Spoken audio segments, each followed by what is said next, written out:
ایک بزرگ تھے، وہ گلی سے گزر رہے تھے۔ ایک شرابی کو دیکھا کہ وہ گندی نالی پر پڑا تھا، نشے میں دھت، حالت غیر ہوئی ہے۔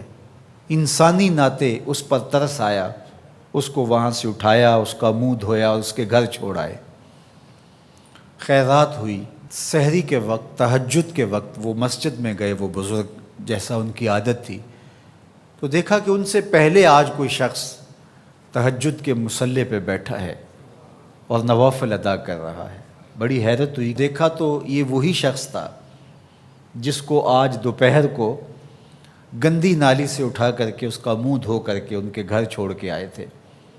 تو حیرت سے کہا، بار الہ تیری قدرتوں کے رنگ، یہ آج ہی تو میں نے شراب خانے سے باہر گندی نالی پہ پڑا ہوا دیکھا۔ ہاتف سے آواز آئی، میرے بندے تو نے اس کا منہ دھو دیا تھا، میں نے اس کا دل دھو دیا۔ تو جب کوئی شخص اپنا منہ دھوتا ہے، اپنے ہاتھ دھوتا ہے، تو اللہ اس کے گناہ دھو ڈالتا ہے۔ تو یہ نصف الایمان ہے، یہ آدھا ایمان ہے۔ ہمارے دین نے ہمیں صفائی کا، ستھرائی کا، پاکیزگی کا، عفت کا، پاک دامنی کا حکم دیا ہے۔ اگر آپ مجھ سے پوچھیں کہ اسلام کا دوسرا نام کیا ہے، تو میں کہوں گا اسلام کا دوسرا نام دین طہارت ہے۔ علماء نے لکھا کہ ایک طہارت معنوی ہوتی ہے، ایک طہارت حسی ہوتی ہے۔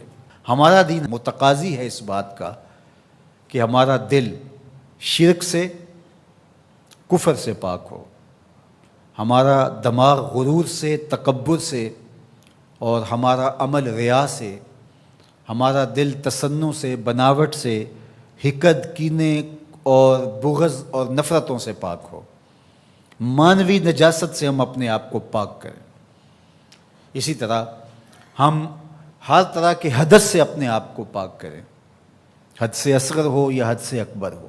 وضو سے رہیں، وضو پر وضو کرنا مستحب ہے اور یہ قربت الہی کا ذریعہ ہے، اور ہر وضو کے ساتھ مسواک کرنا مستحب ہے، اور اگر مسواک نہیں ہے تو آپ انگلی کے ساتھ اپنے دانتوں کو صاف کریں۔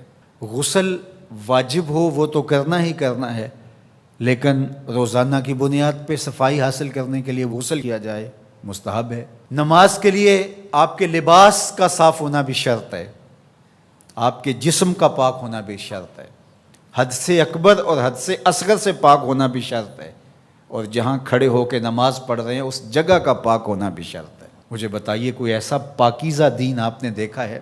اس سے بڑھ کر کیا کہ جب تم اس دنیا سے رخصت ہونے لگے اور تمہارے بدن کو مٹی کے سپرد کرنے لگے، اور وہ بدن مٹی کھا جائے گی، لیکن کہا کہ اس کو بھی ذرا غسل دے کے بھیجو، اس کو چٹے لباس کا کفن دے کے بھیجو۔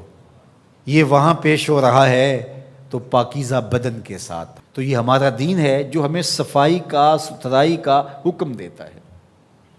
اپنے ماحول کو پاک رکھیں، ماحول کو ستھرا رکھیں۔ دنیا کے اوپر بسنے والی قومیں جب ترقی کی راہوں پہ گامزن ہوتی ہیں تو وہ ان چیزوں کا بہت خیال رکھتی ہیں۔ ہم جب ترقی کی راہوں پہ گامزن تھے تو اس وقت ہماری ستھرائی کی، ہماری پاکیزگی کی، ہماری عفت کی مثالیں دی جاتی تھیں۔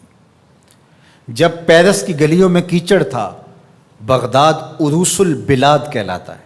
آج مسلم دنیا کے شہروں کی کہانی دیکھ لیجئے، کہا جاتا ہے فلاں ایشیا کا گندہ ترین شہر ہے، فلاں دنیا کا گندہ ترین شہر ہے۔ اپنے اطراف میں پھیلی ہوئی گندگیاں دیکھیے، گھر سے شاپر میں گندگی ڈال کر کے اپنے ہی گھر کے دروازے پہ پھینک کے ہم سمجھتے ہیں ہم نے گھر کی صفائی کر لی، وہی پھر پاؤں سے، گاڑی کے ٹائروں سے لگ کے پھر ہمارے اندر جا رہا ہوتا ہے۔ ہمارے دین نے تو ہمیں یہ کہا، اگر کوئی راستے میں گری پڑی چیز کو جو گزرنے والوں کے لیے رکاوٹ بنے، اس کو اٹھا کے ہم پھینک دیں تو یہ جنت کے راستے کی ضمانت بن جاتی ہے۔ اور ہم نے 8 فٹ کی گلی میں 3 فٹ کی تھڑی پکی ڈال دی، ہم نے جنریٹر باہر لگا دیا، ہم نے گھر کی موٹر باہر لگا دی۔ اگر ہمارے گھر کے پاس کوئی خالی پلاٹ موجود ہے تو وہ گندگی کا ڈھیر بن گیا ہے۔ گھروں کے اندر ہزاروں اخراجات ہیں لوگوں کے، 20، 25، 30 ہزار روپیہ ماہانہ خرچہ تو عام گھر کا ہے، لیکن جو عمرا ہیں 2-2، 4-4 لاکھ روپے اب ان کا ماہانہ خرچہ ہے۔ تو جہاں اتنا خرچہ ہر بندہ اپنے گھر میں کر رہا ہے، تو صرف 1-1 ہزار روپیہ ڈال کر کے اپنی گلی کی صفائی کا اہتمام نہیں کر سکتا؟ اپنے چھوٹے سے محلے کی صفائی کا اہتمام نہیں کر سکتا؟ اگر وہ کر لے تو 1000 روپے اس کو بجلی کا بل بچ جائے، وہ جو روز دھوتا ہے اپنے گھر کو اور یہی گندگی پاؤں سے لگ کے اندر جا رہی ہوتی ہے، اگر محلہ صاف ہوگا تو یہ نہیں جائے گی، اس کا اپنا فائدہ ہے، اس کا 1000 روپیہ پھر بھی بچ جائے گا۔